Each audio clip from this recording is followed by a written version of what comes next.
Morning, everybody. Welcome to the COC meeting on 27th of July. Just to remind everyone here that masks are required to be worn when public external speakers are present in the room, and moving about may be removed when you're speaking. Right, and we are live streaming. Thank you. We have no apologies. That's great.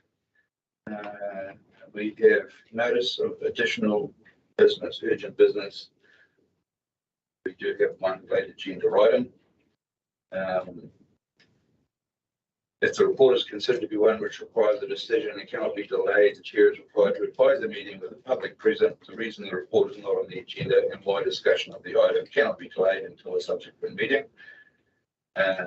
It's because we need to retrospectively approve a draft submission due to timeframes for the Waters Entity Bill.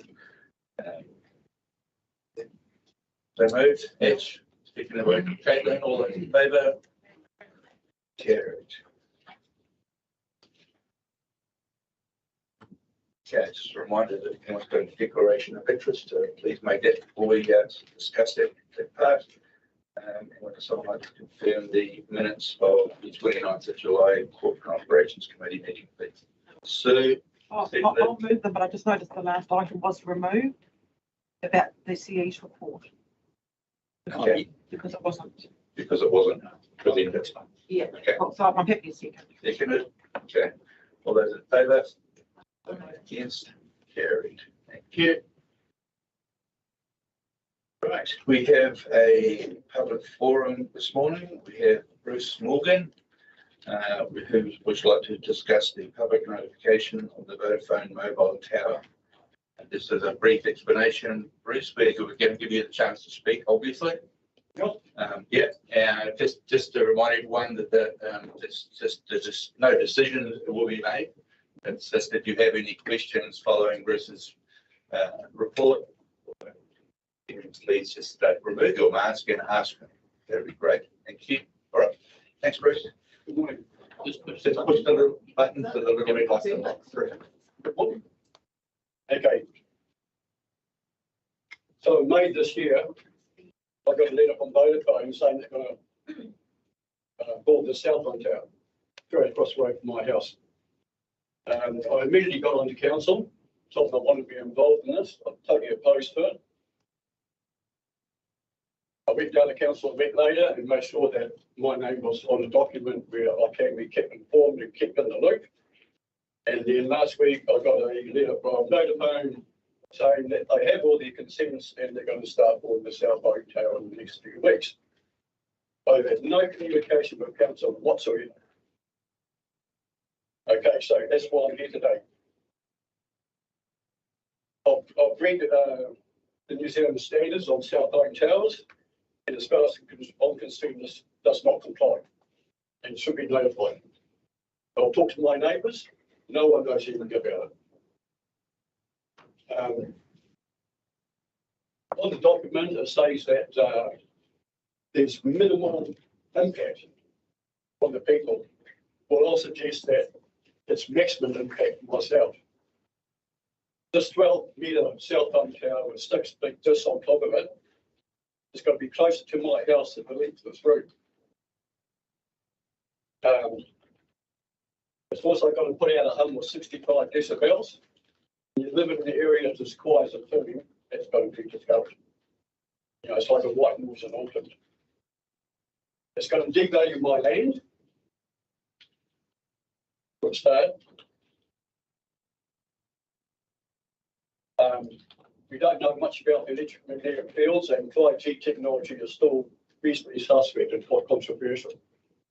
That's what these guys are working up to. I'm just going to thank, as an industry for the people. It's a courtesy to let local people know about these things.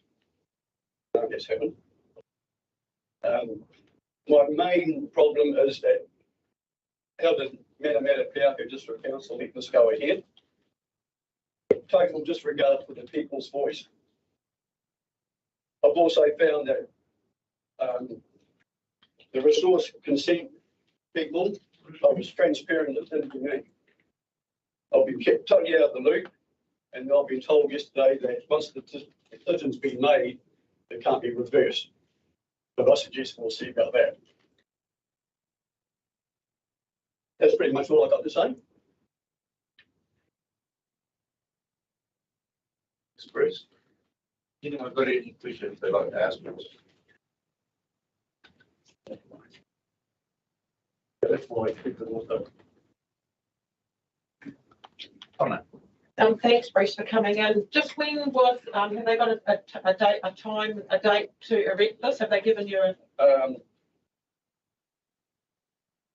Further to our letter on the 2nd of May, we have now received the necessary consent, and we will be starting installation work in the coming weeks. In the coming weeks, okay, thank So you. that's it's only a 1 week old. Where's it going, Bruce? Go straight outside my house, across the road, In East Avenue, Yeah. at East Avenue.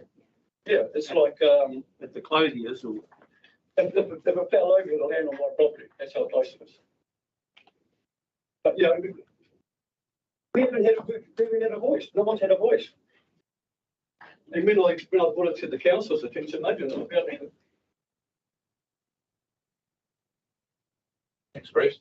We have a staff member at the back who'd like to have a top person here, like to speak. I'd like to stand and speak if that's possible.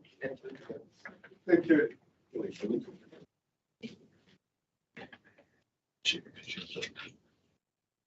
So my name's Kelvin Sutherland and I'm a ratepayer, and my address is number 65 Gilchrist Street, which some of you may not know, but East Avenue goes directly into Gilchrist Street. And so my property is going to be only a matter of 50 metres, I believe, from the cell phone tower. I've got a little bit of area there, and my house is not as close as Bruce's, but I knew nothing about this happening, which seems to me pretty strange.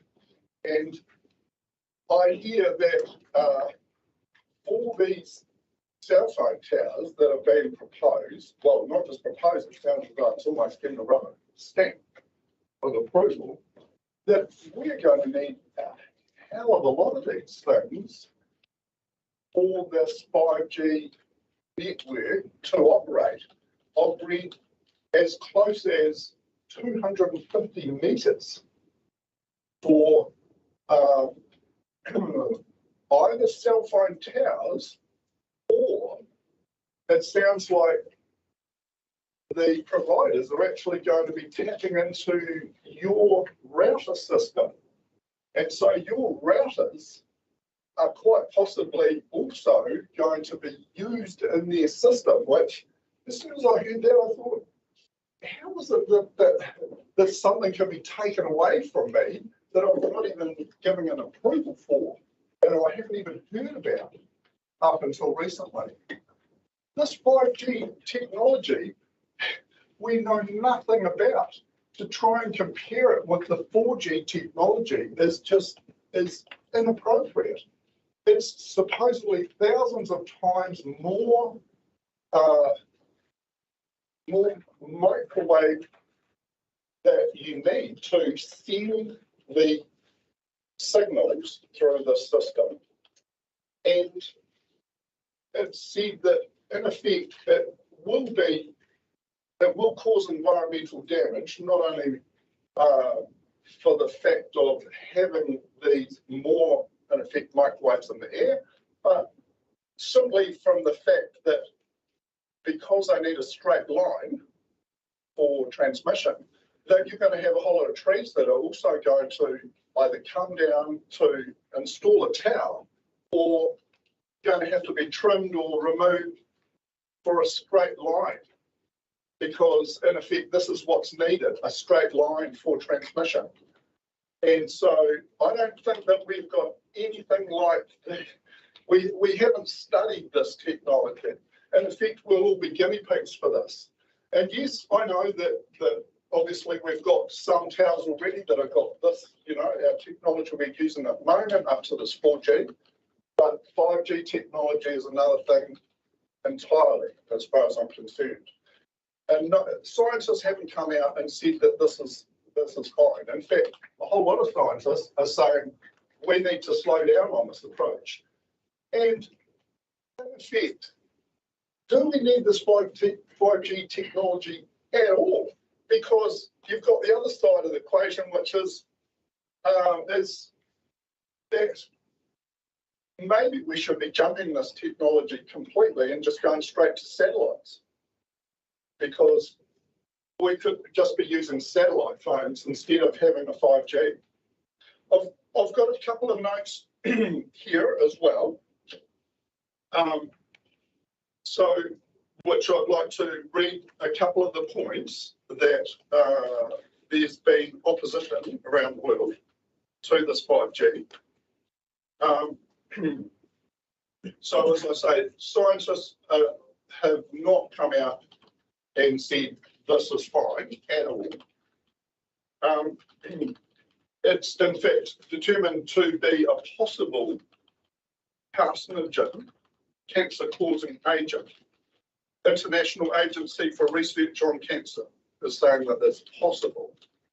We simply don't know, and yet here we've got a council that's giving an okay to I'm not even sure how many are even just in this town alone. I don't think that you should be making a decision like this without putting it out to the public and getting a whole lot more information about this. So some of these other points here, reports from Europe about healthy street trees being cut down to facilitate this introduction, as I pointed out. There's no good research about these potential health effects. Although it has already been noted that that small organisms are affected, and so plankton will die close to a 5G structure, or if they are exposed. Now that's the base of our entire food system.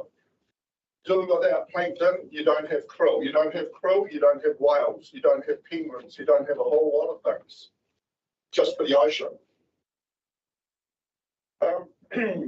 And so one of the big points that I've got for me is that I've got bees on my property, 20 hives that are all going to be within 150 metres of this proposed tower.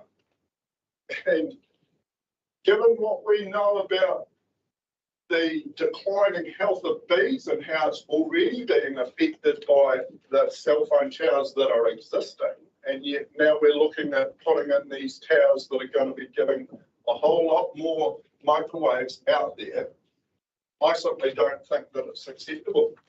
And in my case, it's actually a commercial beekeeping operation that is on my property. There's money involved in this, so someone's losing out that I can see. I can see if this goes ahead, that certainly the beekeeper's not going to want to have his bees on my property, and I wouldn't blame him either if there's potential for his bees just to die. It's, we're talking jobs here. So there's many reasons why we should be going slow on this and not just jumping in the deep end, because once you've got it, it's pretty hard to get rid of. And it makes me wonder, how much is the council actually going to receive for this? There must be some amount of money, I take it, that's going to be paid, because this is council land, I take it. This is on the street berm or verge. And so it makes me think that as soon as you've got money involved, well, people can be sued. And so if it turns out that it's, you know, that cell phone tower goes up and then it's proven that this is bad and has got adverse health problems for people, then council might actually be in a position where they could be sued for giving the go-ahead for something that is in effect unproven. So some of the health conditions are quite extreme that microwaves can do. It's all very well for the most of us who perhaps aren't affected, but you get one person who is affected, you know, and it's all bad and sad for them. There has been cases with the existing towers that we have for our existing 3G and 4G. I know that there definitely was a case in France whereby a woman who was sensitive to the microwave radiation had a cell phone tower erected not far from her property and without her consent, and she ended up certainly suing the cell phone provider and she won the case because it was proven that her health deteriorated from having that tower put there. The tower was removed and she was paid compensation. Now we have to look at some of these instances, and sure there may be only a few of them, but if you're the person that's affected, it could quite possibly be your life, because it's definitely been shown that microwaves will reduce immunity.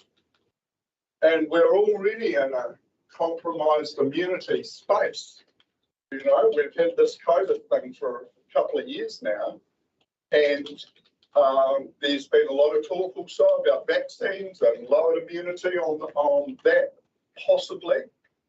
And so, from my point of view, I think that we need to just hi-ho and get some more definitive research before we can just go ahead and say, yep, we can have these cell phone towers up willy-nilly, in effect, is what I'm saying. So I'm definitely for no, we do not go ahead with this. And I would plead with all of you to vote against this. And I would say that you would be doing all of your constituents a disservice, but you would be doing yourselves a service by not going forward in a rush, because something like this, very hard to turn around. Once it's already there, then everyone says, oh, well, you know, we can't do it, we can't change it. And we've got this thing and then we can't go backwards.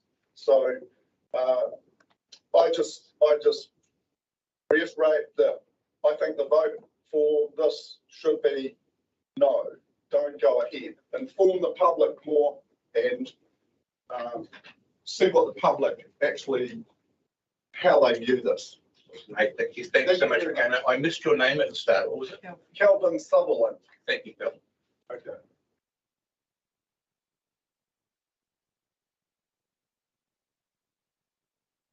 Caitlin. Thanks for both coming in. Obviously, it was the first time I'd heard about it when Bruce told me last week, and that shocked me. And I hadn't come to the table that we hadn't said anything about it, which it is a sensitive issue, no doubt about it. It's something that a lot of people have an opinion on. So I'm surprised it didn't get to us. I'm surprised that it got passed. I'm still quite confused. We were only concerned by the height of the tower, but do we actually get to choose if the actual tower is on the land, or is that just like Vodafone says, we'll put our tower wherever we want, but if it's too tall, we can say we don't want it? I don't get it. Yeah, Mr. Chair, would you like Ali to just make some comments about it? Absolutely. If I would like to do that for clarification, that'd be great.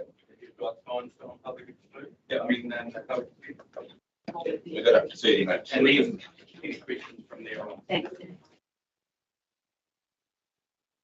Thank you.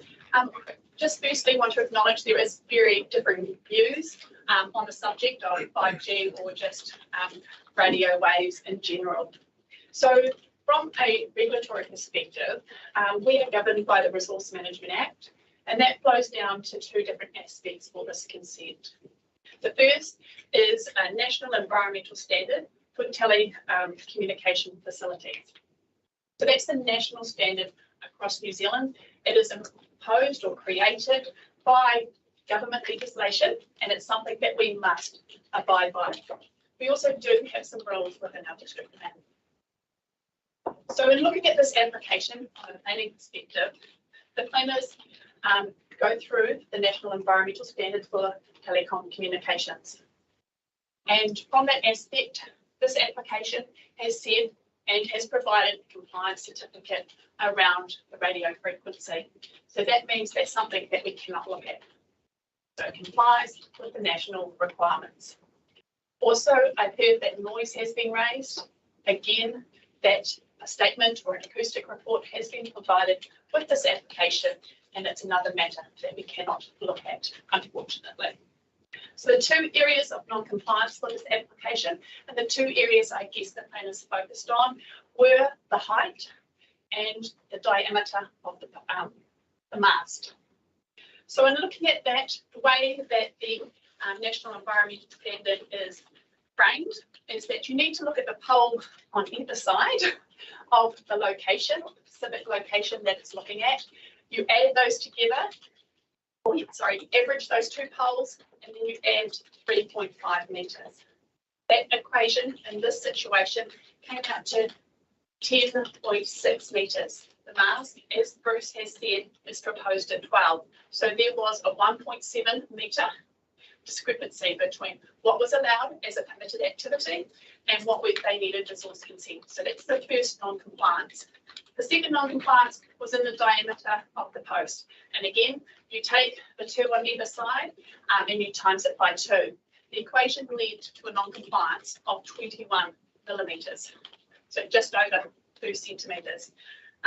Vodafone obviously made the application. Their argument to us that there was nobody affected as part of this proposal because they complied with everything except for those two non-compliances. The plan has gone through the application, and we are bound by the Resource Management Act in terms of the option to publicly notify, limited notify, or non-notify. And there's criteria that we need to meet in terms of making that decision. The planner has come out and said that they do not believe that the effects of the 1.7 and the 21 millimeters is an effect on anyone in this location. The closest dwelling is across the road, which is 22 meters away, or the closest property, and then 50 meters to the house, which is sitting outside of. Sorry, Ali, if I can cut in there, just in regards to it, obviously Bruce has come in and made a request to be fully informed. We're obviously saying that there's a concern in the community to have some sort of public consultation, and we're seeing here in point 6.2 of the consent thing that we have the option to choose that. So why on earth would consents not say we've got a irate neighbour who's going to have a tower in his backyard? And I tell you, I'd be bloody irate too if I found out that with it going across in my yard. And we still Just to remind you, we're supposed to be asking questions for clarification. Well, my question is, why didn't we publicly notify a member of the public that had shown that he wanted public notification about this? How can consents drop that? Did consents even get his concern front there? So yes, I have followed that up in regards to my team. As Bruce, I had a conversation with Bruce yesterday, and he did raise that he had come into the office in regards to making his concerns aware.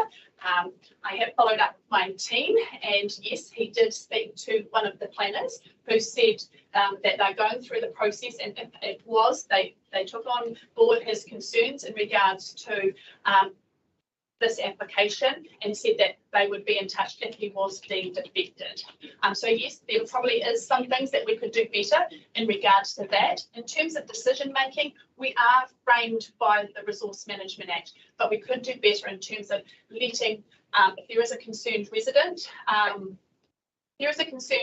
letting them know what the process and also keeping them aware of where that consent is going.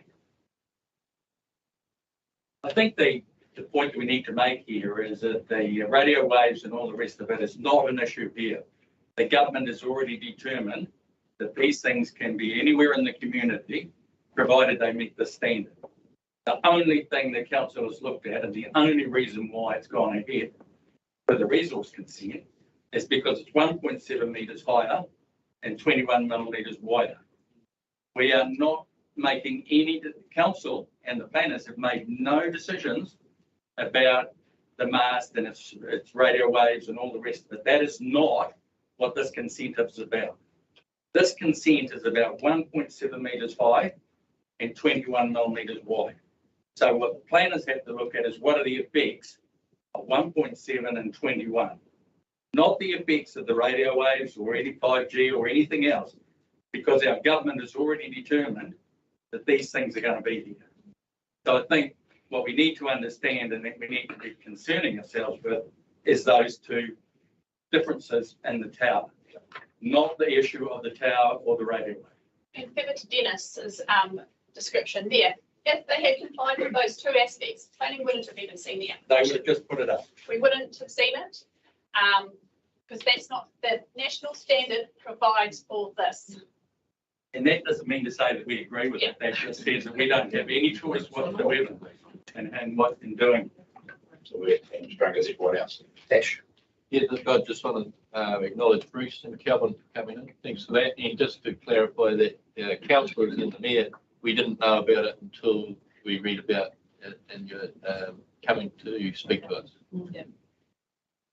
This is not a decision we actually had a choice to make. So thank you so much for coming in, Bruce and Kelvin, and bringing this to our attention. That's awesome. That's what this period of time is for. So thank you so much, and we'll carry on with the rest of our business. I'd just like to say that I've been paying rates on my property for nearly 30 years. And I like to sit on the deck and look at the mountain, and I'm looking straight at a snowflake tower. And it is a lot closer than 22 metres. It's like 10 metres from my property.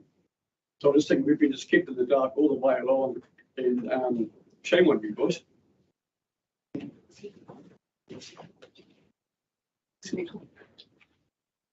Thanks, Peter. Thank you. Right, we'll move on to the late agenda item, item 7.2, submission on water entities bill, and that would be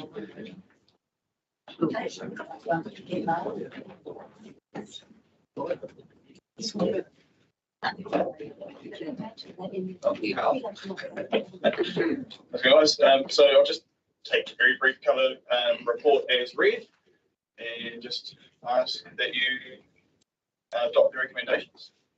Please. I'll leave that. Yep. Ash moves, Tina second. All those in favour? Against. Good. Carry. Thank you, Carl. Easy. No, it's just one question. You spend it. Who's going to speak?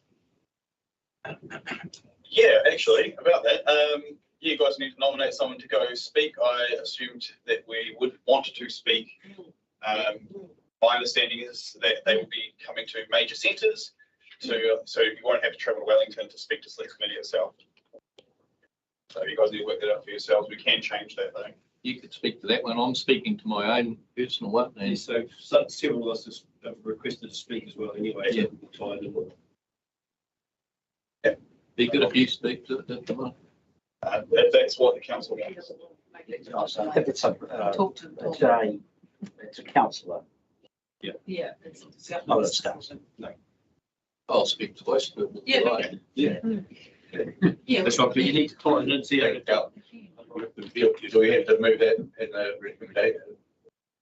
Oh, That we're going to get you to do it, or just? Well, Yeah, nominate- just just nominate. nominate. Can do. I suppose we nominate Ash to speak on our behalf. Going with it? Add that to the money. Add that to the motion. Thanks, Carl. Tina moves it. Hey, do you want a second? Yeah, all those in favour? Yes, to carry it. Thank you. All right. Moving on to item 7.1, the retirement village of Lockerbie Estate and road naming in stage 3A. Very.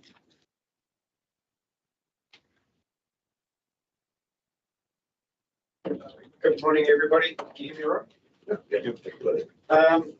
So this one relates to the, as you mentioned, retirement village.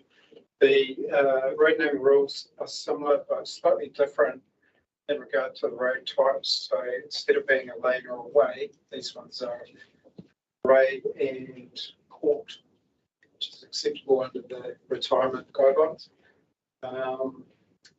Other than that, these complete stage 3A road naming.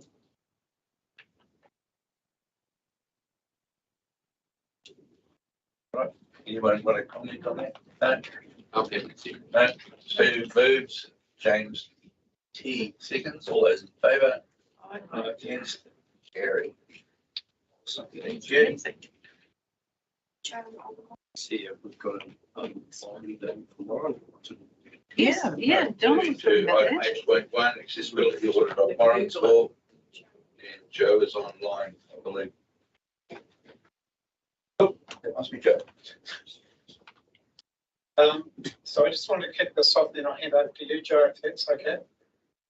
Kia ora koutou.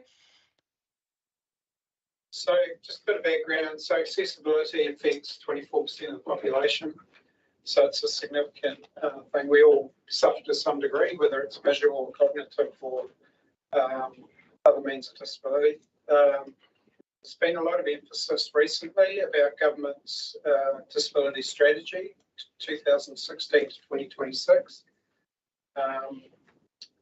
3 towns now have accessibility reports. So this is the last of 2 of them were done in 2020.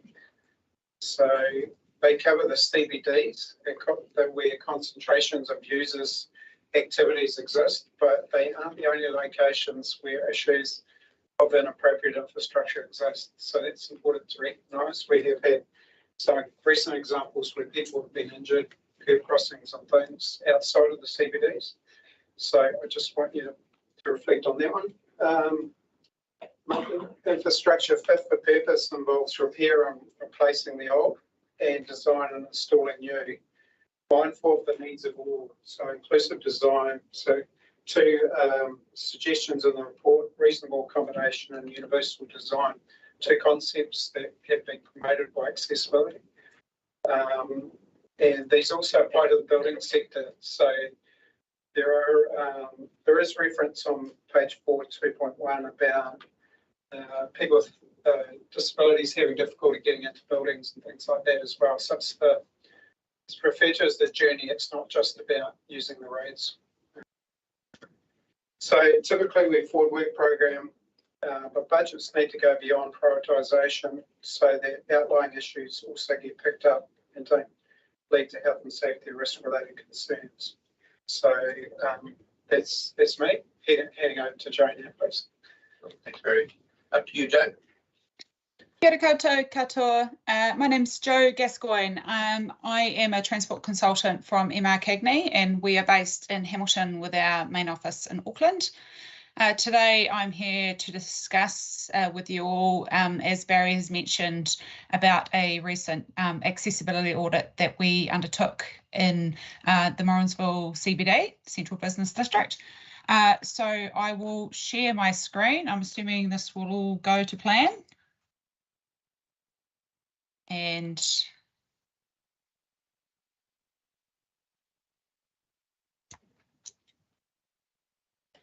okay, see that? Yep, got that. Excellent. That's good to know. Okay, all right. So, yep, welcome everybody. Thank you so much for giving us the time to present this. We appreciate it. So, as what Barry's mentioned, we what did we do and what are we going to talk about today? We undertook a street accessibility audit within Morrinsville, and we'll just have a quick chat about what that entailed. We also carried out a community meeting with our disability community and obviously opened it up to the wider public as well. We'll report what we found as a result of those 2 two tasks that we undertook and recommend any priorities for improvement. And then if there's any discussion or questions, we can have those at the end. Go. So what is a street accessibility audit? It's a technical review of your street infrastructure that may affect disabled persons' access and mobility within our community. So what that means is we use our SOS principles, which is safe, is it obvious, and is it step-free? Keeping in mind those with a disability. So not for someone who is non-disabled, who is able to walk perhaps, you know, quite freely throughout town. So keeping in mind someone perhaps in a wheelchair or someone who is visually impaired or mobility impaired in some shape or form. So we take into consideration as part of the street accessibility audit the crossfall of a footpath, so and also the gradient as well. Not such a problem in Morrinsville. Also the surface type and condition of the footpath as well. And also step-free routes, so taking into consideration things like curb cuts and whether they're nice and smooth and easily traversable, especially in with the likes of a wheelchair or even a pram for that matter. So a mother or father and child with a pram. We also take into consideration things like such as crossings and where they're located, and also how visible they are in terms of for someone with a visual impairment, tactile paving, that sort of thing, and also the camber of the road that they have to cross and how easy that is to traverse.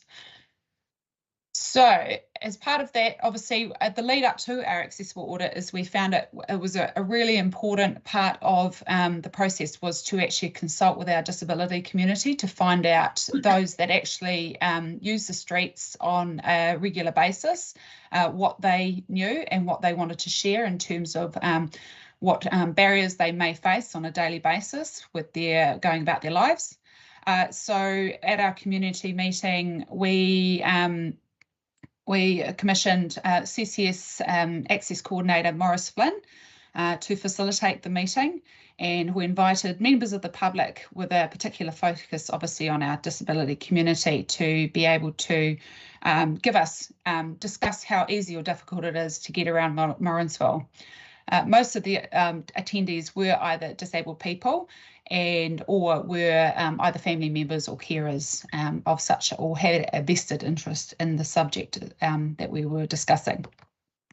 So at the meeting, we used large aerial maps, as you can see here, of Morrinsville, and we encouraged our participants to write on post-its, write areas of concern. We also had a traffic light system with sticky dots of red, orange and green, with red obviously being dangerous or a bad area or location, orange being average, would be nice to have something changed here, and green being good. So we wanted to obviously focus on the good stuff as well. And there were a few good bits and pieces here and there. We had about 21 people attend, of which 15 of those were members of the public. We did hope for more, but just bear in mind that the meeting took part early May, which we were sort of right in the thick of the COVID sort of first wave, I guess. And we've just got to keep in mind that a lot of people with disabilities also can be immune compromised. So there was a few that were deterred by coming to the meeting for such reason. The meeting was attended by Councillor Dewhurst and Councillor Arnold. So thank you very much for attending. We appreciate your attendance, and obviously Project Manager from Council, Barry Reid. So we found it was a really successful meeting, and we had some really positive feel about it at the end, and we got some really good information as a result. So I'll tie in the meeting in a sec, but I'll just go over what we did with our technical audit. So we had two auditors that went around the Morrinsville CBD. Those were CCS Access Coordinator Maurice Flynn, and he's obviously wheelchair bound, and also MR Ellie Knight, who assisted him. And we documented areas of location identified as problematic. So the areas that we focused on as we were guided by were within this sort of area here. which was enclosed by Anderson Street, Lawn Street, Canada Street, and Allen Street, which is State Highway 26. And we also included Ron Ladd Place as well, and the southern end of Canada Street as part of the audit. So within those, so as mentioned, where our focus was on footpaths and the curb cuts as well, road crossings, how easily they were to be able to cross. We also touched on mobility parks within the CBD as well. We audited those, and we also looked at other items such as seating and accessible toilets and all those sort of facilities that are really, really important in a public space as well. So this map here was sort of our planning map, which encompassed what we took from our community meetings. We obviously had that first, and it identified down here on the left-hand side areas of concern that our community meeting participants raised. So we identified those and obviously established a route that we were going to take as part of the audit. So as you can see, there's a few. We obviously had to prioritise some because a lot of people obviously identified areas outside of the scope of work. And then obviously general points of consideration that we also wanted to consider was places where there should be mobility parking, but there isn't. Mobility parking measurements to make sure that they are appropriate and they're up to national standard. Areas that where a crossing is needed but perhaps is currently missing. The quality of seating. So one of the particular things about seating is armrests and how important that is for people with a disability. Any noticeable trip hazards, shelter along the street, and also any barriers within the street. So things like vegetation overgrowing the footpath, low-hanging branches, or any sort of perhaps traffic management signs or cones that are out on the footpath that perhaps could be creating a barrier as such. Obviously, we know that they are temporary, however, they are still a barrier in some shape or form. Also uneven path, and we also considered lighting. However, that was not so much touched on because it was a daytime audit, and to really understand the lighting needs, you really need to obviously do a night audit. So that's kind of a next step sort of thing, is to determine whether lighting is sufficient. So what we found, we audited 121 locations, and how this was done was our two auditors, Morris and Ali, obviously had a route around the CBD, and at each particular location, they inputted it into an app that we've created, which then maps that all out. So it obviously identifies your GPS location. And we identified 121 locations where information has been added about each of those. So this is just a snip of the app that we used. And I think if we have time at the end, we can perhaps have a little show on the app as to what that can do. So we used obviously various very simple tools such as a digital level to measure the likes of crossfall and gradient, and also a measuring wheel as well to measure the likes of car parks and obviously width of footpaths and that sort of thing. So pretty straightforward. And I will click on to the next slide. So as the app, actually I'll just go back. So these here are just identifying all the audited locations, and there's various parts, components of each of those that we will then move on to. So these here, this is identifying your crossings here, and you'll see down here in the right-hand corner, your categories. So effectively, your black means it's missing. So crossings as in there's no suitable crossing for someone with a disability. Unsuitable is red. Marginal is orange, yellow, whatever you want to call it. Good is turquoise, and all features, obviously, that's part of your overall identifying locations. So you can see here from the app that is located, Allen Street or State Highway 26 has quite a significant number of black spots here, where crossings are considered deemed to be missing and or are untraversable. So keeping in mind that someone such as Morris, who was in a wheelchair, was unable to cross the road without assistance, and that's really what we're focusing on with this audit, is someone who is actually has some sort of impairment. You can see also on Anderson Street, there's a little bit of red there where the crossings are deemed to be unsuitable and or either marginal. A couple of good spots through here, obviously along Thames Street, where some works, some good crossings have been put in, and there's a few, obviously some orange spots through here as well. And this could mean a number of factors, and I'll click on, I'll get to what we can look at in terms of how that kind of describes that each particular spot. But we'll move on to the next map. So this just identifies our curb cuts, and as you can see, Thames Street has been identified as being pretty good, and that's, I think, often down to the fact that a lot of the crossings along there are flush, obviously with the road, or they're easily traversable. So the curb cuts are nice and smooth and easily to cross down, drop down onto, and or they've been raised. So where your courtesy crossings, although those are certainly ideal for especially someone in a wheelchair to be able to traverse. Up here on Anderson Street, obviously a little bit of red, and yeah, obviously down on State Highway 26 as well. We move on to our tactile markings. We've obviously got quite a little bit of black here, where we've got tactile markings that are missing at a number of crossings along Anderson Street, and also State Highway 26 and so on. Marginal, a lot of them are marginal ones along Thames Street. This could be due to various factors, whether the tactile marking hasn't been laid quite correctly, or it may be the discoloration of the tactile marking. It's faded over time, and therefore it's not as visually obvious for someone with a visual impairment. So that's to kind of give you an idea of why that might be considered to be marginal.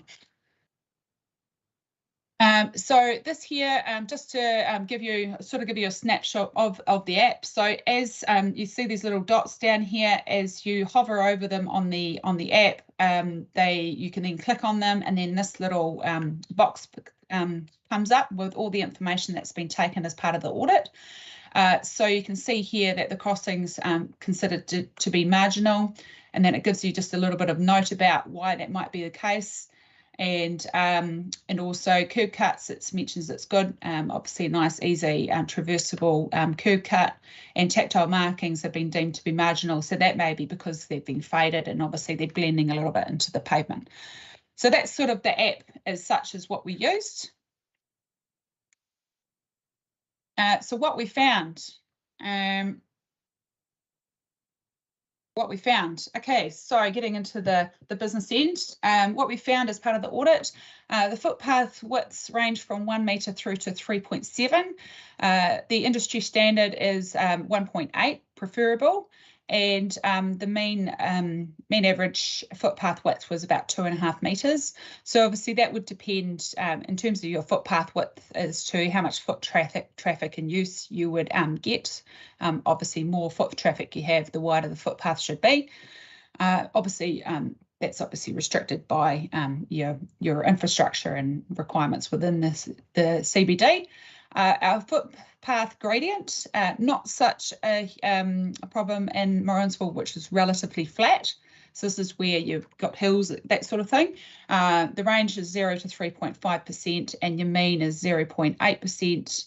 Our recommended is for over long distances about 7%, or 1 in 14, and shorter distance no more than 12.5%, or 1 in 8 is a gradient. And lastly, our crossfall, which is a wee bit concerning. We've got a range of between 0.1 and 16%, with a mean of about 3.6%.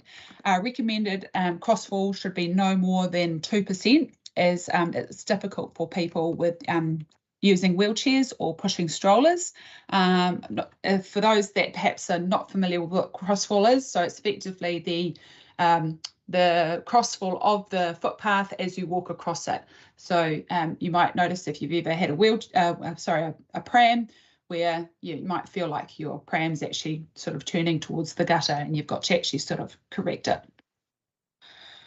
So this here, obviously, the picture here pictured is Thames Street outside ASB Bank, and this has a crossfall of 7.9%, so a fairly steep crossfall there. And that can be quite laborious for someone in a wheelchair to be able to traverse across.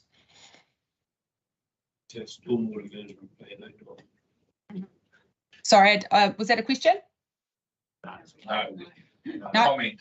Oh, comment, sorry. Carry on. So Sorry. water doesn't flood the shops. Yeah, well, that's absolutely true. Yeah, and then that's why we have it. Yeah. So moving on to curb cuts. So 14 out of the 13 curb cuts were rated as good.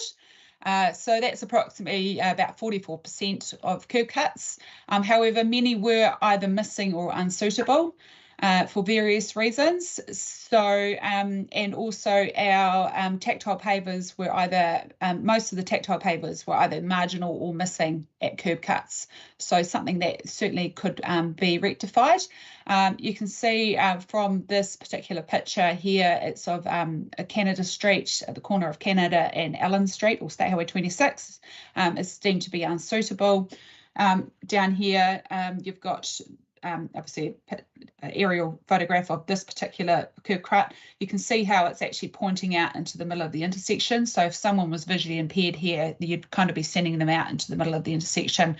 Idea is to obviously you want them to be crossing across here, and especially on a road such as this, it's a very wide, busy road. Something like a refuge in the middle can also assist with crossing as well. Moving on to our next one. Sorry, crossings. Okay, crossings. We had a range of different crossings that were audited. So 5 of the crossings were classed as good, which is approximately about 13% of them. 65% of the crossings were marginal. 22% were considered to be unsuitable. And then there's 7 crossings that were deemed to be missing. So where where it was considered that there should be a crossing, there was not a crossing. Sorry about that. And so yeah, such as especially if they're expected at such intersections, a lot of these were missing along State Highway 26. So that's certainly something that will come up in our recommendations in a sec. So here we've got a picture of Morehouse Street and Thames Street outside ANZ Bank. And this was deemed to be a good crossing. As you can see, it's a very shallow dish here with your curb cut, easy for a wheelchair to be able to traverse across. These concrete aligning the pavers provides good guidance for those with visual impairment. The tactile markings have been classed as marginal, and that's probably due to the discoloration of them over time, being not quite so visually obvious. However, it's deemed to be pretty good one. Just keep in mind also that the audit that we undertook is could be deemed to be quite subjective, in the sense that there's no black and white, this is right, this is wrong in a lot of cases. That's pretty much why we used, we employed Morris to come and assist us to undertake the audit, as someone who actually has to, traverse and use these crossings and footpaths on a daily basis. So it's really good to have someone who could actually give us a practical point of view from someone who actually has lives with a disability. So our recommendations, obviously a full list of our recommended improvements are in the report that I believe hopefully Barry has and has made possibly everyone has had a chance to read. If not, then please do so. So urgent improvements to curb cuts at 8 locations. I won't dwell into each of those. However, they are identified on the app and obviously within the report as well. New pedestrian refuges recommended at Studholme Street on the northern side of Anderson Street, and also Allen Street west on the western side of Canada Street intersection. So those are two in particular places that were recommended. And also we recommend a new mobility parking space outside the mobility shop that's at 179 Thames Street. That was something.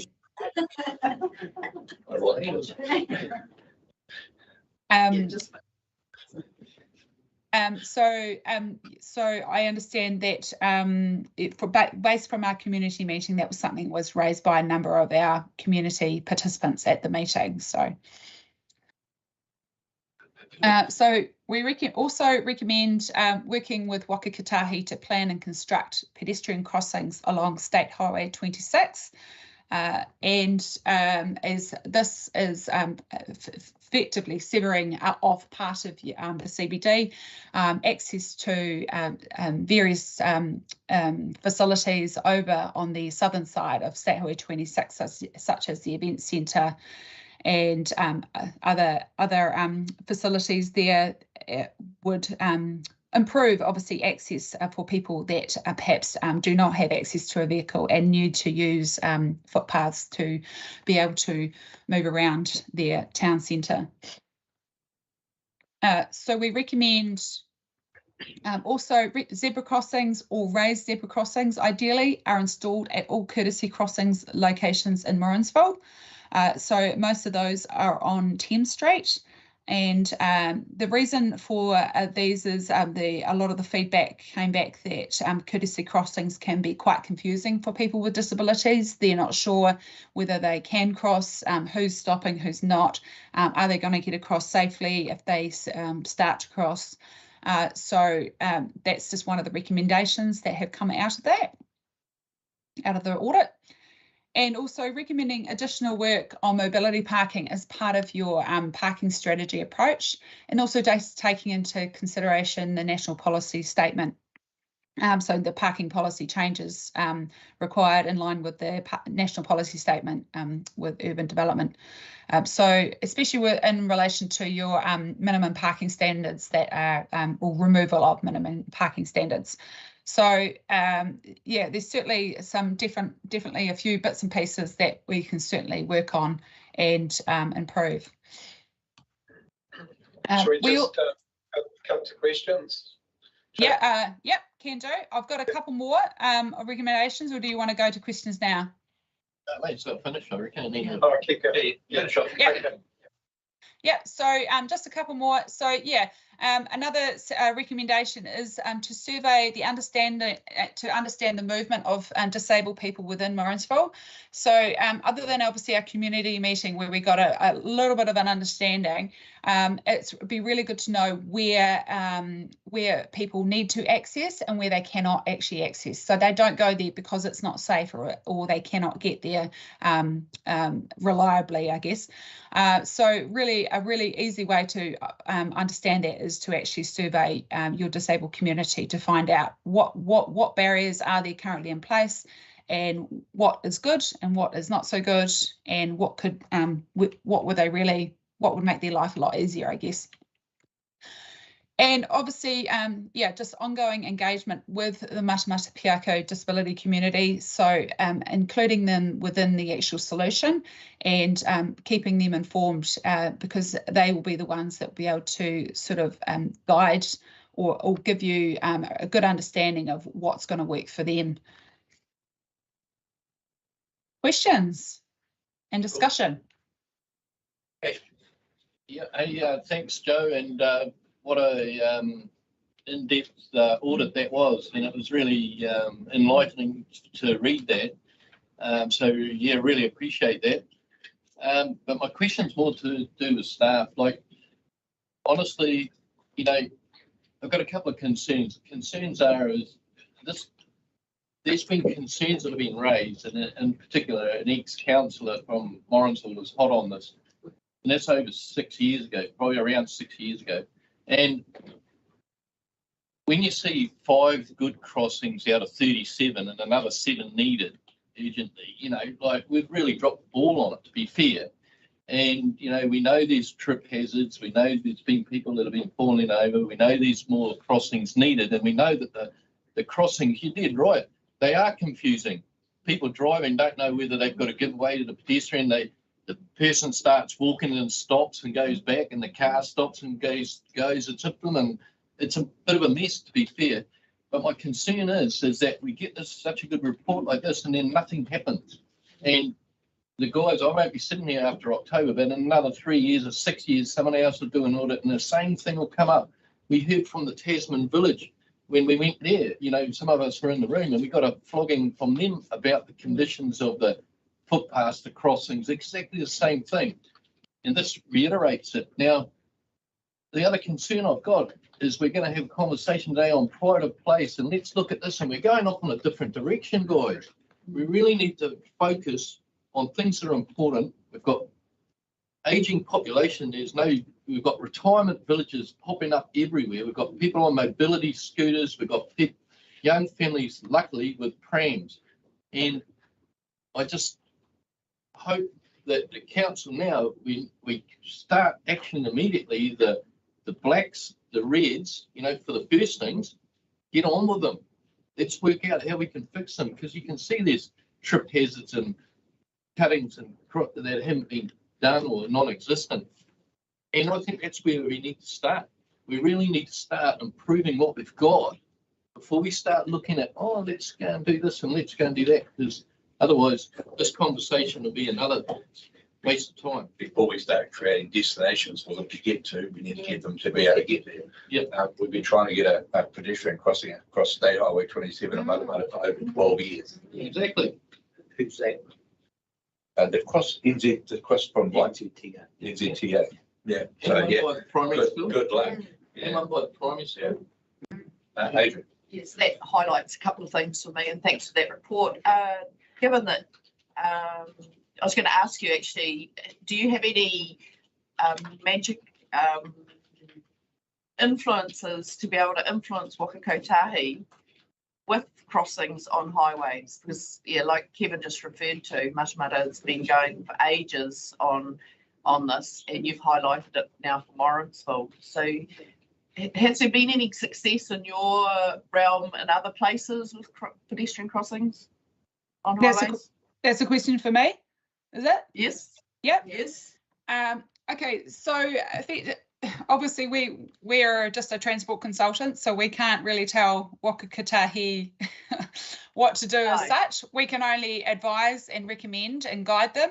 And there certainly is a fairly good push towards improving accessibility across state highways. However, it's still it can be a little bit challenging in the sense that the traffic, the vehicles going through, that's the most important thing. Well, there's a few that have that mentality. So I guess it's just a matter of trying to keep pushing for that, that actual access across state highways is just as important as, vehicles travelling through. So I do feel your pain for that, because myself, we experience it. I reside in Cambridge, and we've had a similar situation where we needed a crossing to get kids to school, signalised crossing, and we did finally get it, but it took a lot of years of campaigning to get it. So I do understand that, and it's certainly something that I think it's just a matter of going back to Waka Kotahi and having these conversations and saying how important that it is actually to get these crossings in place. If not 2 or 3 along State Highway 26, dotted along in specific locations that are going to have the most use, then at least one, because at the moment there's nothing. So yeah, it's a challenging situation, to say the least. Thank you. And just my other question was for staff, is given that the Matamata and Te Aroha reports were done in 2020, have we actioned any of those?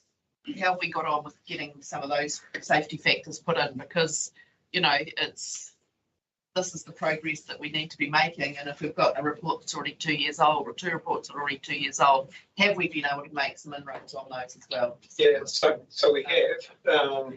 This year we looked at a few locations in Matamata and Te Aroha, that have come off directly off those audits and actually paid to complete them. But we did get help back with contractors as well. So we had a bit of a mixed bag this year, but we definitely are on the radar.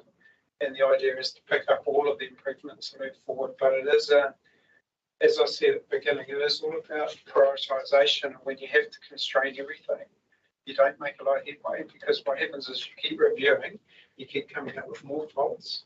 And unless you're actually, taking charge and actually getting ahead of the game, you're always going backwards. So it's a bit like what Ash said before. We need to get on top of the known faults. And it is about any new work that we do as well, to make sure that's designed and installed in a way that makes things better and always. I guess our problem is we actually don't know what's been done and what's not been done. So when we get approached by members of the public, of the community, to say all of the crossings are still as bad as they were, blah, blah, blah, blah. We've got no answer to it. So we are working on a forward work program, and we're trying to build that in a way that it's visual rather than just a list, because we can't put a list out to ourselves, let alone to the public, because it's really hard to work this list. So what we're building is a GIS type version of that, and we want to make it available to the community to see what progress has been made this year, next year, into the following years, so that incrementally it will change and start adding up to a big picture. But it's taking time. What would be really cool is that in putting a portal into Antenno, that instead of people just being able to complain through that, they can actually be informed of things that are happening in council, but that has been done, so that we can actually put that out there so they know. I don't even know if that's possible, but that'd be really cool, considering that app exists already. Yeah, one of the key things we also have to think about is the sources of information. So we've done this audit, which has been extensive, and we get other feedback from individuals in the community, or sometimes sleep groups in the community. And it is about matching to make sure that we've captured everything together, so we're not forgetting about things that need to be done. We're encapsulating everything into one series of work. But again, I keep referring to the forward work program. It needs to be more advanced, needs to push forward, because when we get situations where people get injured outside of the CBD, and our focus is solely in the CBD, that makes us look vulnerable and maybe not as responsive as we should be. So, thanks, and thanks, Joe. I was one of the ones that attended the meeting, and it was a real enlightening, like as an able-bodied person, some of the issues that these people have on a daily basis, and it was really. I sort of thought about it a lot that afternoon, about the struggles, and even some of these mums that turned up with their pushchairs and the gradient of these footpaths getting onto the crossing, and some of these issues. And I think if we can get the crossing over State Highway 26, it might even encourage some of the local businesses to use the car park more in the event centre if there's a safe crossing back to the CBD. How long does it take to put a blue paint on the? That was my question. On the disabled parking outside the mobility shop. That's my first part. But the second one is too. I don't know if you've watched lately. The number of people that are able people using disabled parks was on Fair Go the other night. And I think that might be a reminder of some of these comms that are going out, just to remind these locals not to use the parks if they are not disabled. But anyway, how long does it take to put blue paint on that? Well, I think it's important not to, we don't want to go out there and react. What we have to do is make sure that we do a proper stock take of our mobility parks, as Joe alluded to earlier. And we do them, we check the dimensions, we make sure the gradients are right, the ramps are in place. And paint is part of that, but it's not the whole picture. It's actually quite a complicated picture. So even looking at mobility parking on its own is actually quite a bit of work. So we have to remember that. And every improvement we do with parking takes, you have to really consider it in light of a whole lot of things. So, but to answer your question, we can put blue paint down relatively quickly. But if it's the only thing to do, that's fine. But if there's other work to be done. Okay, thank you. Barry, I was just going to also just add in there that that's where a conversation with your disabled community can also assist in actually identifying any other particular locations that maybe do need mobility parking, that, or perhaps there's an undersupply in a certain area of the town centre or elsewhere that may help. So yeah, having a good conversation with them, whether it be through a survey or another community meeting to have a discussion, can also help with that decision making. Yeah, I agree totally. And we're quite fortunate because Maurice Flynn's jumped into the Waikato Regional Council role of total mobility coordinator. So we've got somebody who is really perfect for advancing that sort of position from mobility. But it is, there's a lot of work to be done. There's no question about it. But it does have to happen, I think. Sometimes reacting is better than not reacting. Low hanging fruit. Russell. On the 1st of July, the Ministry of Disabled People was established. Are we able to bounce off them through Kotahi and get some action? Some said 12 years to Matamata. So can we get that way? Yeah, I think we certainly can. I think, it is from that point of view, reacting in the sense of getting hold of Kotahi and actually pushing the cause for the separation between these facilities and the highway. Because there is the One Network framework which talks about the movement of vehicles, but it's also got a place function. And when you come through a town, place function actually supersedes the movement in some locations. So we can push for that as well. We can always quote Te Tiriri o Waitangi. That's what they're quoting here.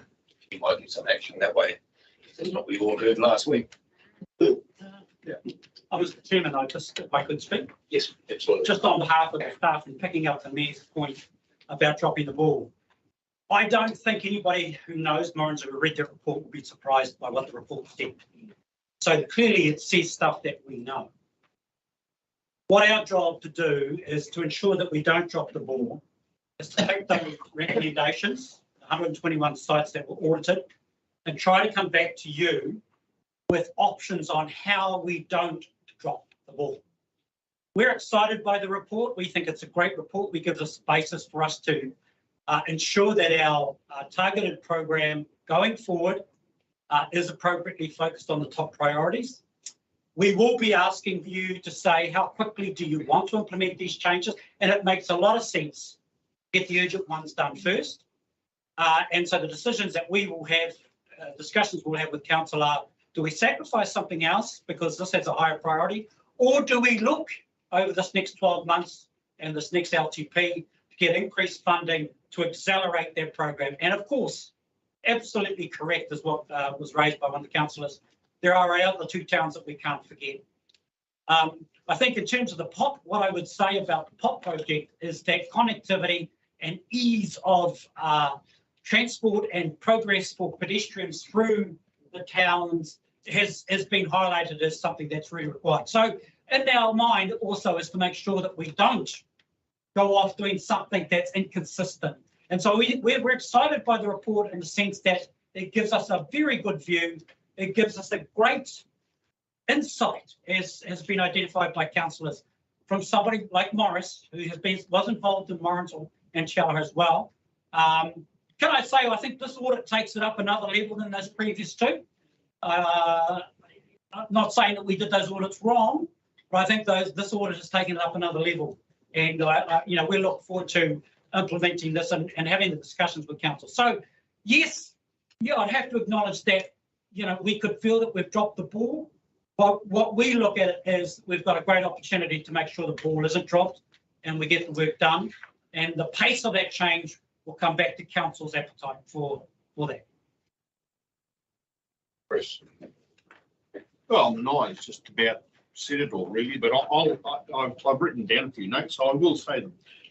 Joe, we have an undersupply of money, right? There's a lot of work, but there are some easy fixes.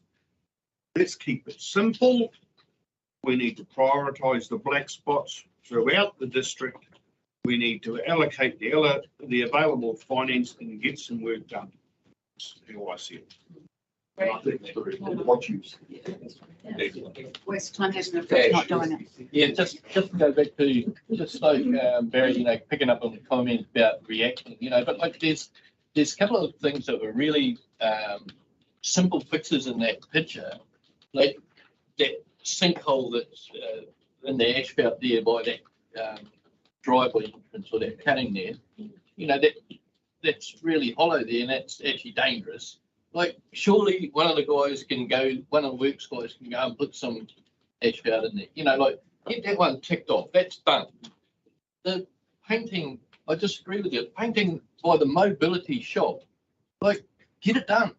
Like, then that's ticked off. I mean, I know what you're saying about looking at an overarching thing, but if that's going to take 5 months, 6 months to come back with a report or a year, and then, oh yeah, we're going to do 5 of them, like, just, there's some real below hanging fruit, and at least we're working in the direction of getting that one done. That one's done now, so we tick that off. You know, and there'll be multiple ones like that where they're not big issues, and I know it takes time. I get that, but just start picking some of them off. Yeah, I totally agree. You know. And I wasn't intending not to do where it's a question of what I was saying was that I was using the mobility space example. Where you know you don't want to be going back 6 times to deal with a problem that needs to be quantified first. So they're all different. So Yeah, they are all different, and that's why I reckon just treat them individually, if you like. You know, like that there's a need there. They're telling us, and it's not a hard. But Give me the paint, I'll do it. But we will be guided by the appetite from council, and we really are encouraged by the work. You know, Huge appetite, Barry. Huge appetite.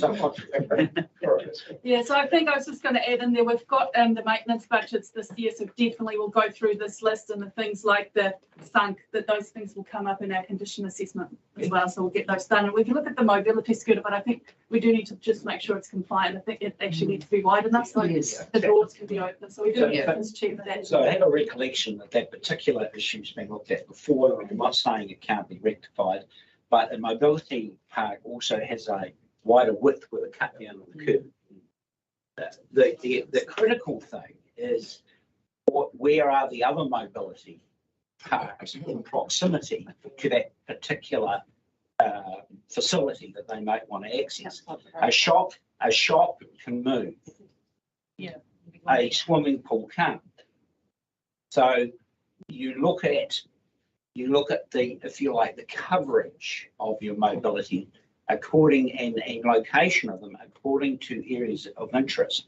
But an area, as I say, if a particular shop is an area of interest, what's that moves next year? It's around the corner. But we've done a cut down to spend a lot of money. So how far away is the next mobility park? Don just took away some of my thunder, because I do know that Greg and they were looking a while ago when that business sold. We had upping sticks and they only just signed another lease. So we could have just gone and built it there 6 months ago and they actually even moved. Yeah. So Don's correct in that.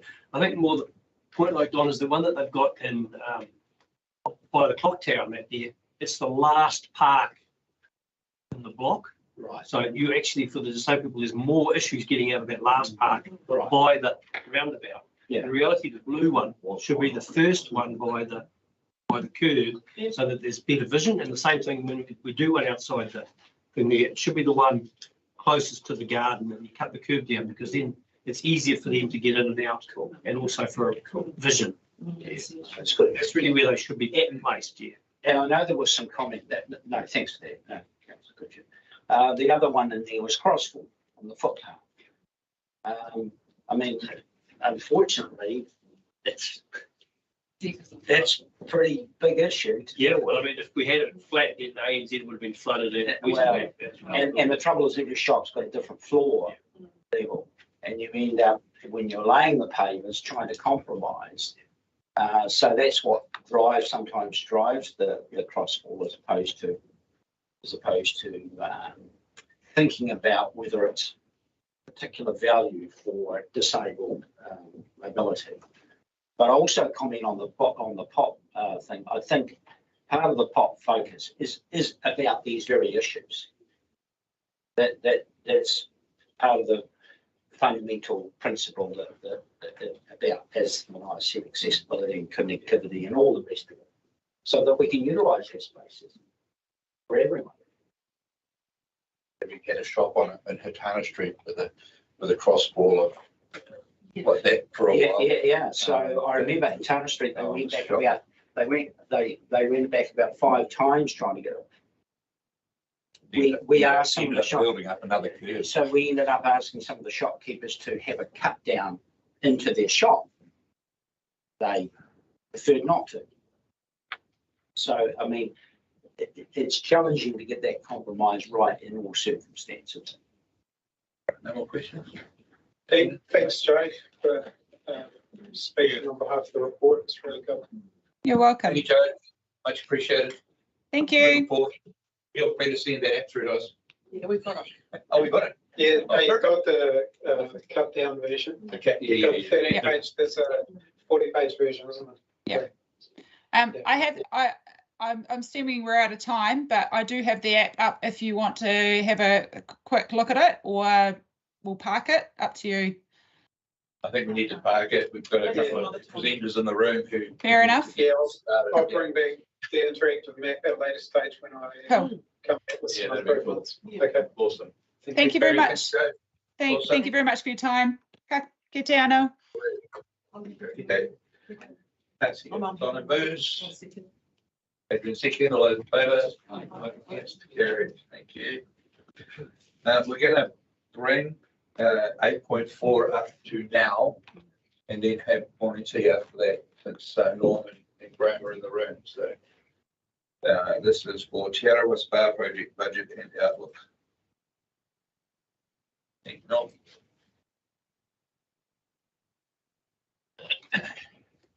Tēnā koutou, kia ora, morena. First of all, can I just push the button, mate? Little red button. Yeah, there you go. Kia ora, tēnā tātou, good morning. Can I briefly acknowledge Mayor Ash and other leaders who attended the funeral of our leader, Ngāti Holland. Those that attended, tēnā koutou, thank you. Your presence was acknowledged and your leadership was acknowledged on behalf of the iwi. So those on behalf of the iwi, NPDC leadership, Ash and others, tēnā koutou. Kia ora, thank you for that. I send apologies from my co-chair. He's overseas doing other business, so I'm representing our project governance team for the Te Arawa Spa. Those that have known me, my name is Long Hill. I represent Ngāti Tumutimu. I'm the co-chair alongside Barry, with my side, Mayor Ash, and our team to ensure that we work progressively and strategically, particularly through the key gates that we're working through in order to provide a successful proposition and business here in Te Arawa with regard to the spa. Can I say that just as a quick introduction before I hand it over to Graham to go through the project brief, is that from a governance point of view and alongside Mayor Ash, we are buoyed with confidence. We continue to be buoyed with strategic nous and business grunt within the board in terms of skills to ensure that we're fine-tuning our approach through the key gates, and I say resource consents and other assessments to ensure that the proposition and the proposal to build the best Indigenous exemplar within the proposition here in Te Arawa, best in the world, is successful. And no doubt there are key mechanisms around finance and design and also allowance to ensure that we meet the agendas and aspirations here on behalf of you as our leadership, ensure that we have something that's quite successful and leaderful in terms of the legacy upon the Mauna. So just on behalf of our governance board, we continue to work through those key gates with confidence and work with strategic grunts within the team. Just from a Ngāti Tumutimu point of view, can I say that Jill and myself have been working diligently from an iwi perspective to ensure that essentially the board is updated. We're now going to reach out into the wider cross-sector of our iwi or Ngāti Tumutimu to ensure that they're briefed, buoyed again with confidence to ensure that the cultural elements of the Mauna are respected and reflected. We also intend to come and present to the Te Manawhenua Forum so that all our iwi are also informed of what's been progressing here on the maina, so that all iwi are working with confidence in regards to the project, and there's no political crossover in regards to mana or mana whenua in regards to the proposal. We'll take with any other aspects of the proposal. So, tēnā koutou, kia ora.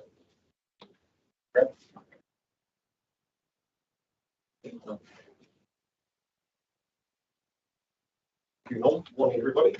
Can you hear me okay? Just as close as I can get. Hey, good to see you all. Thanks for making time for us today. I was provided a report that sets out a short-term budget and a short-term project program with some key stage gates coming up. So yeah, take that as read, but I just sort of talk through the short-term program, which gets us sort of July, 1st of July to the end of October, recognising that there's an election in October. But just talking through the program, I think there's some important dates coming up. We've got some milestones we're working our way through, and we have some stage gates that can be dealt with in September. So we're getting Visitor Solutions well underway with their work on the confidence assessment, which we've done a little bit, quite a bit this year. So their draft report will actually be with us on the 9th of August. And we have a workshop, the governance group and myself, on the 11th of August. So we take that draft report, we workshop it, and then we give Visitor Solutions a week after that to then come back with a final report. So the purpose of the workshop is, we've reviewed it and we pull it apart, ask the questions, challenge them, etc., and then they go away and create that final report. And that final report, we've given until the 19th of August to prepare that, and then essentially from the 22nd of August to the end of August, sort of a week there, where between myself, Barry, Norm, and other members of the governance group will then draft up a recommendation document, which we'll bring to council. They'll have a recommendation in there based on that final report, and the timing of that is then for the council workshop on the 7th of September. And then that leads to the council meeting on the 14th of September.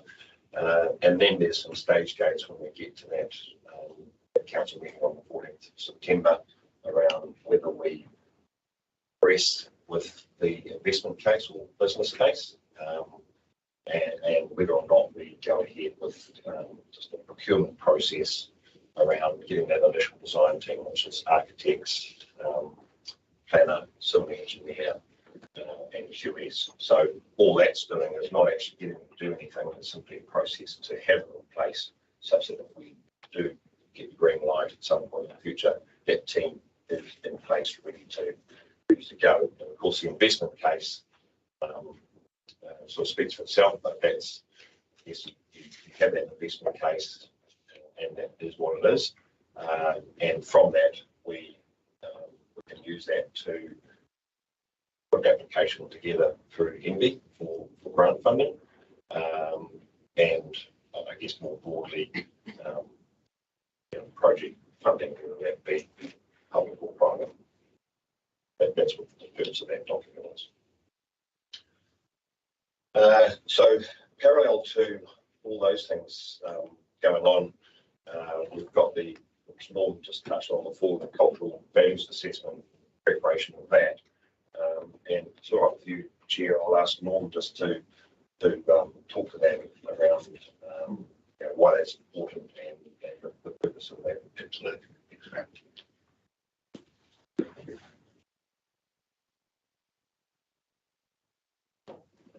So the rationale and purpose of a cultural values assessment and or impact assessment is to ensure that the values of the maina are captured holistically and inclusively of those who have a right and interest in the Maunga, but specifically the site. And really the values are to ensure that the thinking, the cultural narrative in regards to the design of the facility is recognised and upheld and included within the thinking of the designers and the project team. And certainly from an impact point of view, it's to ensure that the values that are captured are avoided, remedied and or mitigated when it comes to significant concerns associated with the project. So essentially the cultural values assessment is a put-away or cloak to provide cultural safety in regards to the process, to ensure that we are doing things right in regards to the RMA and other provisions in terms of operative plans and resource provisional statements. But essentially it's to ensure that the cultural health and wellbeing of the Maunga as aligned to mana whenua is upheld through thinking, the design and the implementation, execution and also monitoring of the overall proposal. Mayor Ash and Don, just on that point again, Jill and I are quite keen to talk to the Te Mana Whenua Forum about that as well, to ensure that we don't have any, I won't say clashes, because that's unfair, overlap with other EV interests in regards to the site in this particular proposal. And again, it's to keep us culturally stay through the process. Thanks, Noel. That was brought up in the last report. I think that the discussions with other EVs who might have overlapping interests had been put off temporarily to obviously for the Te Mana Whenua Forum. That's cool. The cultural impact assessment is been happening after we make the yes/no decision at that stage. Well, I guess there's not a absolute yes/no decision is for down the track after we've had the investment case and that was probably the key sort of stage gate decision is the investment case. But I think in discussion with Norm and Jill around the time of the cultural values assessment, we reasonably related having that sort of running parallel with what we're currently dealing with. It's sort of pretty much where we sort of got into detailed program earlier in the year, pretty much lines up with where we're at. So I think we're confident. I mean, that'd be really nice if we had that on the 14th of September, so we actually could include that in our decision making, if that's at all possible. No, Neil. Yeah, just one thing, Norm, on that. I'm not sure, but Ash got invited to a treaty settlement the next week or two from a local iwi that I've never heard of. Tomorrow night, another one. Tomorrow night, and it's from over. They come from over the other side of the Maunga. And he comes down and takes them Tiara and Neliwaya. Are you familiar with that? And I'm guessing that because they're actually going to get some land in the Te Reo district as well. Ngāti Tara Tukanui, Deton. I think it's in a very small parcel, so from what I can understand, but they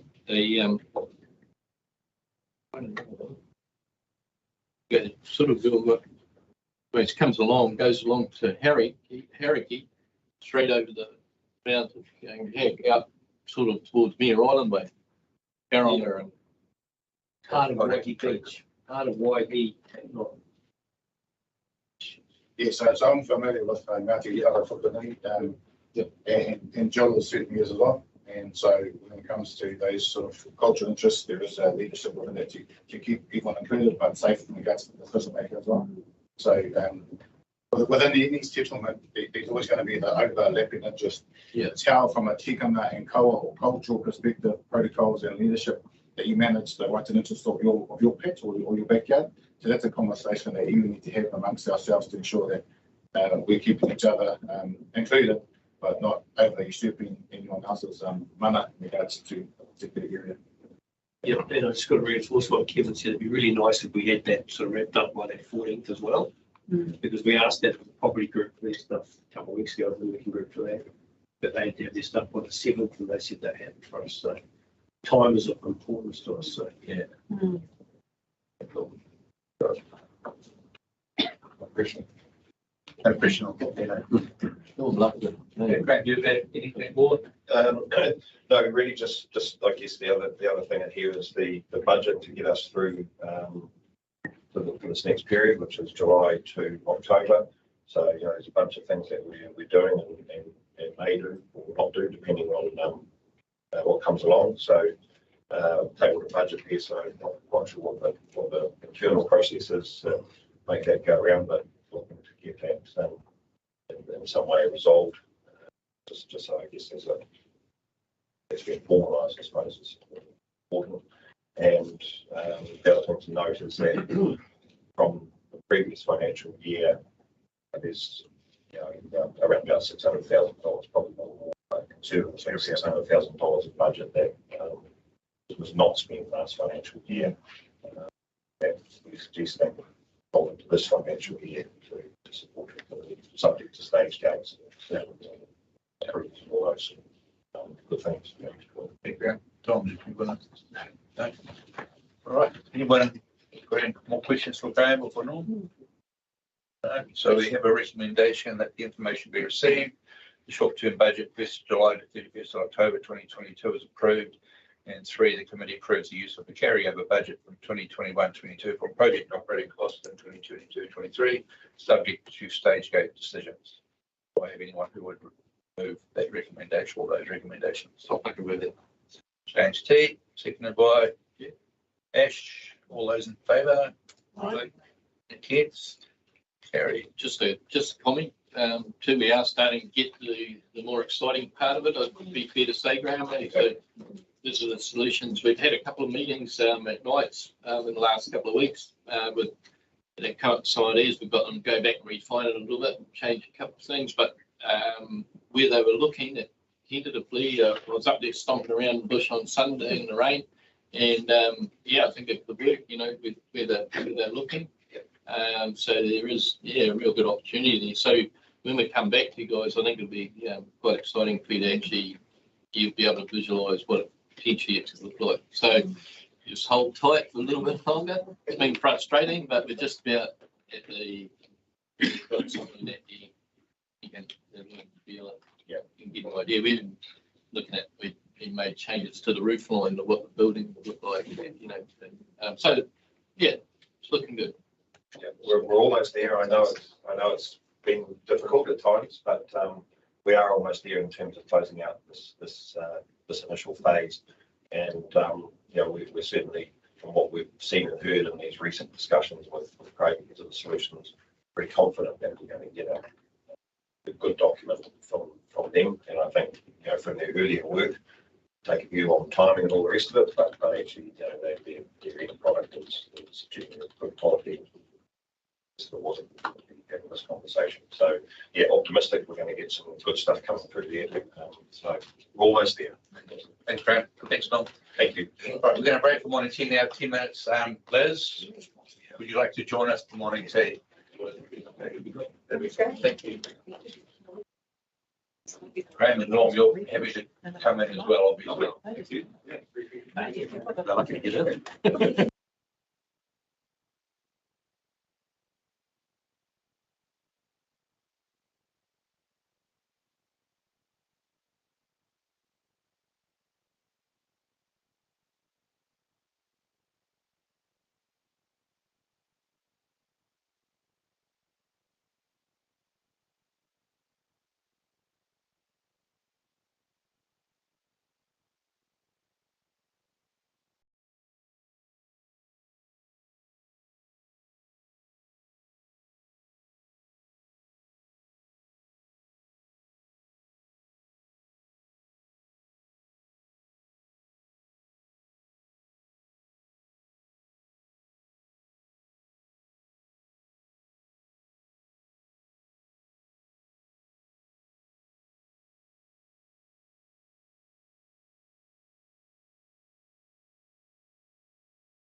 Pleasure to meet you.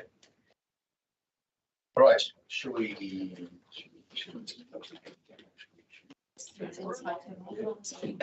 Having no connection. We're gonna just go through, we've got 3 really short, potentially short things to go through. So let's get rid of those and then first sit there, that's fine. We have, what do we have? Over there. My mouse isn't working. Technology is failing me. Cco Monitoring. 8.2. 8.8. Final statement of intent, Waikato Local Authority shared services. And more. Mr. Chair, as a very brief item today, we're just reporting back the final statement of intent for Waikato Local Authority Shared Services Trading as CoLab. So obviously as a CCO, they're required to do this every financial year. For this current year, 22-23. It states the objectives of the organisation, what they're planning to do, performance targets in relation to those objectives. And obviously this follows when we presented the draft statement to you back in March, where you were invited to provide some feedback on the draft, and it's now been formalised. And they have added a new priority project. It's entitled Future Projects, where they are going to undertake an annual review of all their projects. They'll be presenting to council and seeking your feedback about future opportunities and how they can add value through collaboration, which is what they are all about. And they reviewed their cash position so that some of the metrics there have changed slightly. There's been an update to their budgeted surplus, just a small surplus for 22-23 that they're budgeting for. That's it today. If there are any questions, I'm happy to answer them. Yeah, I must be in the grumpy seat today, but no, it's just a little bit more of a question. I just, the closing bank balances. Why are they accumulating so much money? We pay, what's, the 2.1 million in the bank. Do they need that money in the bank? Because obviously, part of it paying into it, but what's the purpose of it? Should it not be more of a zero balance question mark? So yeah, we are waiting for our scheduled contributions to come in, which is the amount that councils pay every year. So that hasn't come in yet. We can provide a little bit more clarification around that, but I don't think that's yeah. Because if you're collecting money to do a job or to produce something or whatever, well, it's that whole thing. It appears on this, looking at that face value, they're overrating or overcharging. Yeah, and I do wish Don was in the room actually. Yeah, that recent director being appointed recently. We can probably ask Q&A. Yeah, so that would be a question. But I know there have been a lot of delays. I think we're going to talk about COVID to their projects, and there's been a lot of delay. And if that's the case, then maybe they, it's obviously an annual thing, then they don't need to charge 1 year or whatever. I don't know. Yeah. That's just my thoughts. One of the things that the chair does talk about at the beginning of the report is also the shareholding council's delay on their side as well and contributing to the project as well. So that's part of it. Don't put that back on us. Cool. Yeah. Thanks. No, I can ask them Q&A. I think so. Thank you. Yeah, thanks. Any questions? Someone like to move? I'll move it. Move. And second. Okay, on seconds, all those in favour? Right. Yes, carried. Good. Thanks, Laura. Thank you. Safety and wellness, Kate.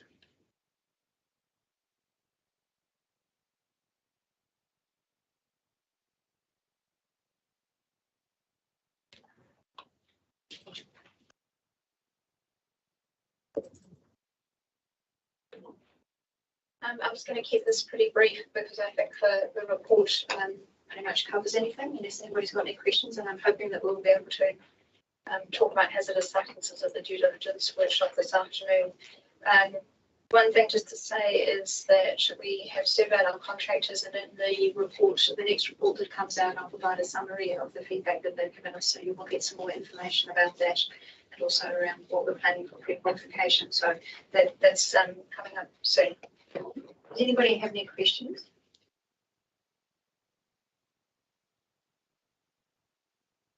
New format looks rigid.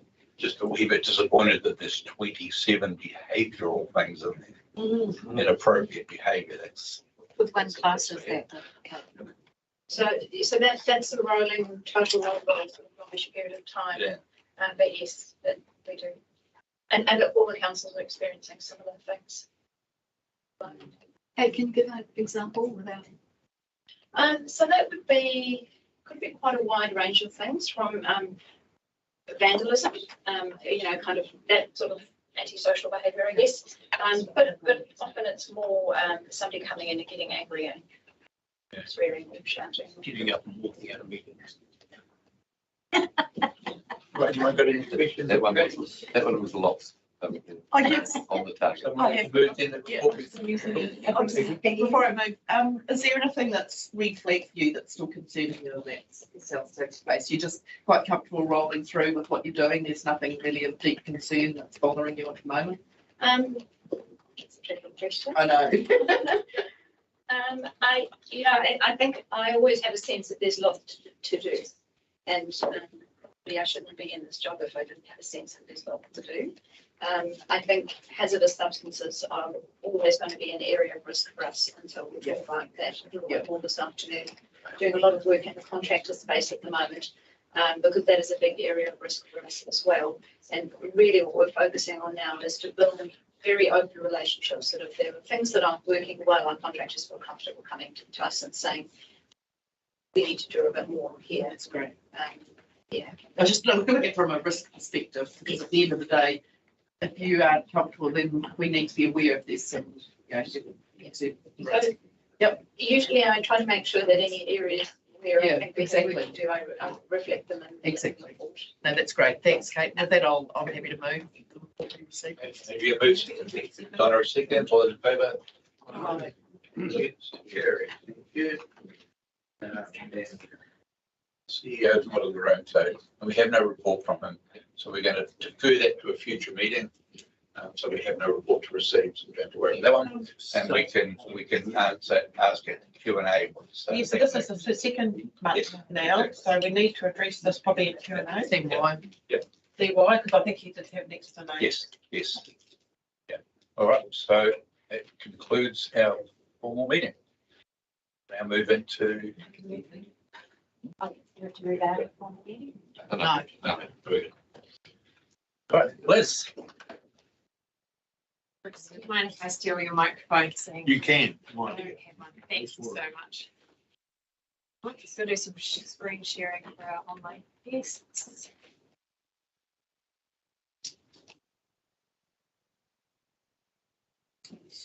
Streaming.